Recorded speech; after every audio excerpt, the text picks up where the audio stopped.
Terima kasih atas waktunya Prof. Stella dan seluruh jajarannya dari Kemendikti udah menerima kami dari Provinsi Maluku Utara. Kita sangat tertarik dan sangat ingin untuk sekolah Garuda hadir di Maluku Utara dan bisa menjadi salah satu dari pilot project pertamanya di Indonesia. Karena permasalahan saya masih banyak pengangguran di Maluku Utara.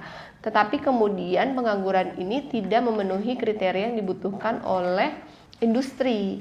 Gapnya kita di Maluku Utara ini punya gap antara kualitas SDM yang dihasilkan oleh kampus yang ada di Maluku Utara itu ada gap dengan skill yang dibutuhkan dari industri yang ada di Maluku Utara. Harapannya ke depan kita tuh ada prodi-prodi baru untuk industri masa depan dan kita belum punya prodi untuk itu.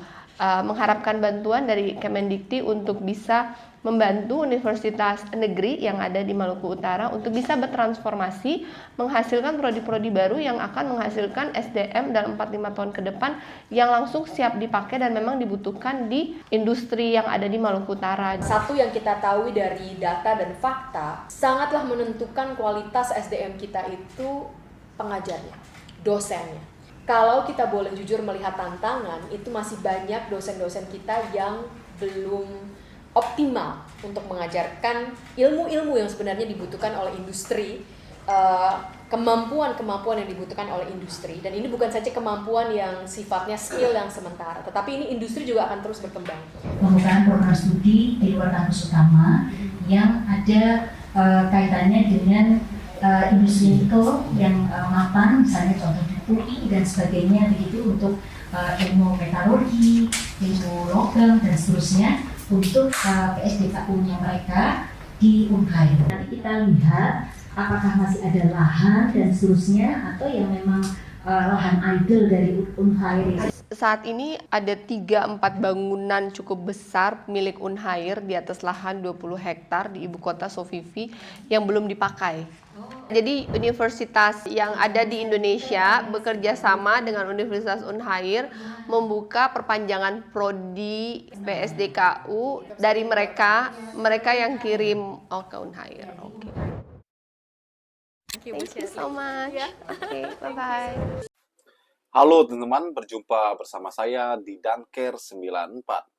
Luar biasa sekali bagaimana video di depan ya, Ibu Shirley bertemu dengan Profesor Stella, ya, Wakil Menteri Pendidikan Tinggi dan Ristek, teman-teman.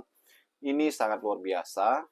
Inilah yang saya katakan bahwa Ibu Shirley ini bukan gubernur kaleng-kaleng. Ibu Shirley ini bukan gubernur ecek-ecek.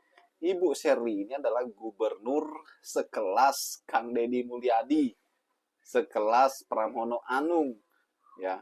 Walaupun dari daerah timur, Ibu Shirley menunjukkan bagaimana kehebatannya dalam memimpin Maluku Utara. Ya. Kali ini Ibu Shirley berkunjung ke Jakarta, bertemu Wakil Menteri untuk membuka bagaimana akses pendidikan di Maluku Utara. Ya.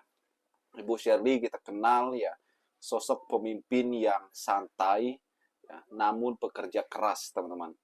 Bagaimana beliau mengemaskan kepemimpinannya dengan sesuatu yang kekinian, ya, sesuatu yang benar-benar fresh ya di zaman modern saat ini. Teman-teman, kalau kita melihat bagaimana perjalanan politik Ibu Shirley, tentu kita akan berpikir, mana mungkin Ibu Shirley akan sejauh ini ya. Bagaimana beliau sebenarnya hanya mendampingi almarhum sang suami ya, saat mereka menjadi bupati, kemudian menjadi calon gubernur ya, kemudian Tuhan berkehendak lain ya, sehingga Ibu Shirley menjadi calon gubernur dan akhirnya menjadi gubernur.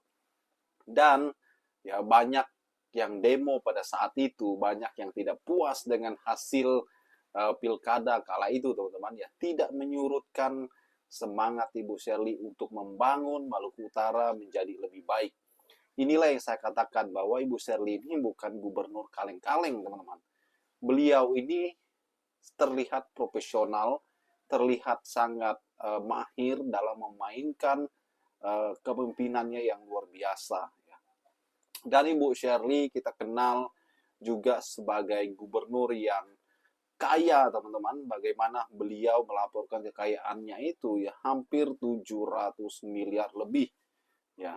Namun beliau terus bekerja untuk rakyat, bukan memperkaya diri sendiri, namun bekerja untuk rakyatnya.